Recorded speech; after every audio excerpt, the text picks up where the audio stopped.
اعوذ باللہ من الشیطان الرجیم بسم اللہ الرحمن الرحیم۔ عزیز بچوں، السلام علیکم ورحمۃ اللہ وبرکاتہ۔ جیسا کہ آپ کو یاد ہوگا کہ کل ہم نے نور شاہ کا افسانہ آسمان، پھول اور لہو کا کچھ حصہ پڑھا۔ نور شاہ نے اس افسانے میں کشمیر کے حالات کی منظر کشی کرتے ہوئے لکھا ہے کہ کشمیر میں جو حالات ہیں وہ پچھلے کئی سالوں میں کس طرح بدلتے رہے۔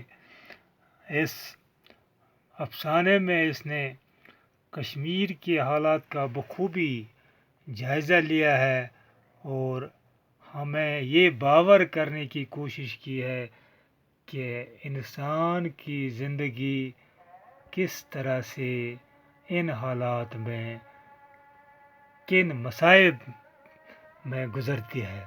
تو آج ہم اسی افسانے کا دوسرا حصہ پڑھیں گے۔ آپ اپنی کتاب کا صفحہ نمبر 55 نکالیں۔ تو اس افسانے میں ایک بازار میں کھلونوں کے دکان کے پاس ایک 6-7 سال کا بچہ رکتا ہے اور گڑیا خریدنے کی کوشش کرتا ہے۔ وہاں سے ایک خاتون بھی گزرتی ہے اور وہ اسے کہتے ہیں کہ بیٹا، آپ کو یہ گڑیا کس لیے خریدنی ہے، کیوں خریدنی ہے؟ تو وہ اسے کہتا ہے کہ آنٹی، مجھے یہ گڑیا اپنی دیدی کو بھیجنی ہے۔ اور وہ اسے کہتے کہ آپ کی دیدی کہاں ہے؟ تو وہ کہتا ہے کہ وہ آسمانوں میں چلی گئی ہے۔ اب میں اپنی امی کے ہاتھ اسے یہ گڑیا بھیجوں گا۔ تو اس سے آگے ہم آج پڑھیں گے۔ یہاں سے ہم کو پڑھنا ہے۔ آپ صفحہ نمبر 55 اپنی کتاب کا نکالیں۔ آسمانوں میں اپنے اللہ کے پاس، اور میں یہ سنتے ہونے مجھے لگا جیسے تیز تلخ اور چلچلاتی دھوپ اس کے نس نس میں اتر چکی ہے۔ ہاں ہاں کہو۔ یہ بچہ اس خاتون سے کہتا ہے، آنٹی سے کہتا ہے کہ آسمانوں میں چلی گئی ہے میری دیدی، لیکن یہ کہتے ہوئے ایسا لگتا ہے جیسے اس کے رگ رگ میں اس درد پایا جاتا ہے۔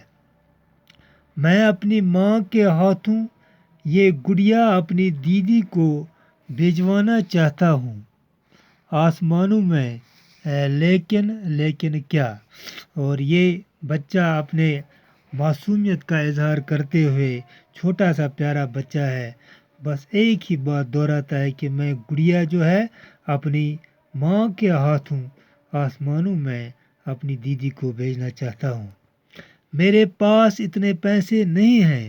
میرے پاس زیادہ پیسے ہوتے تو میں سفید پھولوں کا گلدستہ بھی خرید لیتا اپنی اماں کے لیے۔ یہ بچہ اس آنٹی کو، اس خاتون کو کہتا ہے کہ میرے پاس پیسے بہت کم ہیں۔ اگر میرے پاس پیسے زیادہ ہوتے، ایک تو میں یہ گڑیا اپنی دیدی، اپنی بہن کے لیے خریدتا، اور اس کے علاوہ اپنی اماں کے لیے، اپنی ماں کے لیے سفید، یہ فارسی لفظ ہے سفید، لیکن اس کا اصل معنی جو ہے اردو میں وہ ہے سفید، یعنی سفید، وائٹ، سفید رنگ کا گلدستہ، یعنی پھولوں کا گلدستہ میں اپنی ماں کے لیے لاتا۔ میری اماں کو سفید رنگ کے پھول بہت پسند ہیں۔ یہ بچہ کہتا ہے کہ میری ماں جو ہے وہ سفید رنگ کے پھول بہت پسند کرتی ہے۔ میں نے محسوس کیا جیسے یہ کہتے ہوئے اس معصوم سے لڑکے کی بلوری آنکھوں میں سارے جہاں کا درد، سارا کرب، سارے دکھ ایک ساتھ امڑ آئے ہیں۔ یعنی یہ خاتون جو ہے اس افسانے میں اس خاتون کا کردار آنٹی جو نبھاتی ہے، کہتا ہے کہ جب یہ بچہ یہ کیا باتیں کرتا تھا، یہ اپنے معصومیت اظہار کرتا، میں نے سمجھا کہ دنیا کا سارا غم جو ہے، دنیا کا سارا جو دکھ ہے وہ اس کی آنکھوں میں سما گیا ہے۔ آنٹی جانتی ہے کہ میں نے ابو سے کیا کہا تھا بیٹے، اور اس بچے نے آنٹی سے کہا کہ میں نے ابو سے کہا، میں نے اپنے باپ سے کہا، میں نے ابو سے کہا تھا کہ اماں کو جانے نہیں دینا، میرے لوٹ آنے تک روک لینا، کیونکہ اگر وہ میرے آنے سے پہلے ہی آسمانوں میں چلی گئی اپنے اللہ کے پاس، تو میں یہ گڑیا اپنی دیدی تک کیسے پہنچا سکوں گا، یہ پھول اپنی اماں کو کیسے دے سکوں گا۔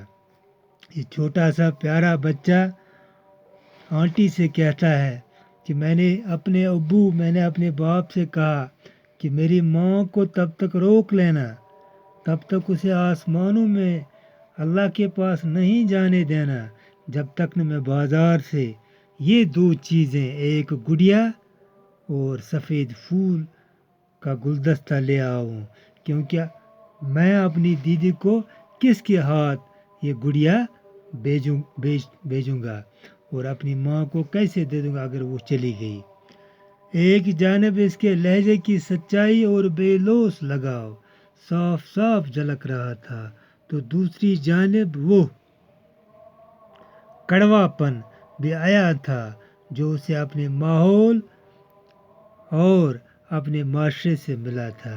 کہتا کہ ایک طرف تو یہ سچائی بیان کرتا تھا، مگر دوسری طرف ماحول جو ہے، یعنی کشمیر کے حالات جو ہیں، اس کا اثر براہ راست اس بچے پر پڑا تھا، جس نے اسے یہ کرنے پر، اتنا سوچنے پر مجبور کیا تھا، جس سے وہ معاشرے سے جو ملا تھا اسے یہ سوچنے پر مجبور کیا، اور وہ کڑوا پن تھا، جو تکلیف اس کے باتوں میں تھی، اس کے دل میں تھی، وہ صاف عیاں نظر آ رہا تھا۔ اب وہ رو رہا تھا اور روتے کہہ رہا تھا، یعنی بچہ جو تھا اب وہ رو رہا تھا، زار زار رو رہا تھا اور کہتا تھا، کل میں نے اللہ سے دعا مانگی کہ مجھے اتنے پیسے دے کہ میں اپنی دیدی کے لیے گڑیا اور اپنی اماں کے لیے پھول خرید سکوں، لیکن اللہ نے شاید میری دعا قبول نہ کی۔ یہ بچہ زار زار روتا ہے اور اس آنٹی سے کہتا ہے کہ میں نے اللہ سے دعا کی ہے، میں نے اپنے رب سے دعا کی ہے کہ اے اللہ مجھے اتنے پیسے دے دے، اتنے پیسے بھیجو کہ میں یہ دونوں چیزیں، ایک گڑیا دیدی کے لیے اور اپنی اماں کے لیے یہ پھولوں کا گلدستہ خرید سکوں۔ شاید اللہ نے میری دعا قبول نہیں کی۔ نہیں بیٹا، ایسا نہیں کہتے، اللہ سب کی سنتا ہے، اور پھر تم تو اس قدر معصوم ہو پھول کی مانند، اس نے تمہاری ضرور سن لی ہوگی۔ دیکھو اب تم اپنے سارے پیسے میرے پرس میں ڈال دو۔ آنٹی اس بچے سے کہتا ہے کہ نہیں بیٹا، اللہ رحیم ہے، اللہ کریم ہے، اللہ سب کی سنتا ہے، اس نے آپ کی سنی ہوگی، کیونکہ آپ معصوم ہیں اور آپ پھول کی طرح ہیں، آپ بالکل معصوم بچے ہیں، آپ سے کوئی غلطی سرزد نہیں ہوئی ہے، لہذا وہ ضرور تمہارے سے۔ اب تم ایسا کرو، جو تمہارے پاس تھوڑے سے پیسے ہیں ان کو میرے پرس میں ڈال دو۔ ایسا کرنے سے کیا ہوگا، اس نے سوال کیا۔ اس بچے نے آنٹی کی طرف دیکھا اور آنسو بھری آنکھوں سے اسے کہا کہ آنٹی اس سے کیا ہوگا، میرے تھوڑے سے پیسے آپ کے پرس میں ڈالنے سے کیا ہوگا۔ عزیز بچوں، آج کا جو ہمارا لیسن ہے یہی پر ختم ہوتا ہے۔ مجھے امید ہے کہ آپ کو یہ آج کا لیسن سمجھ آیا ہوگا۔ انشاءاللہ اس کا جو تیسرا اور آخری حصہ ہے وہ ہم کل پڑھیں گے۔ تب تک کے لیے آپ خوش رہے اور خوشحال رہے، اپنی صحت کا خیال رکھیں، سوشل ڈسٹینس اور سینیٹائزر کا استعمال کریں۔ تب تک کے لیے آپ سے میں رخصت ہوتا ہوں۔ السلام علیکم ورحمۃ اللہ وبرکاتہ۔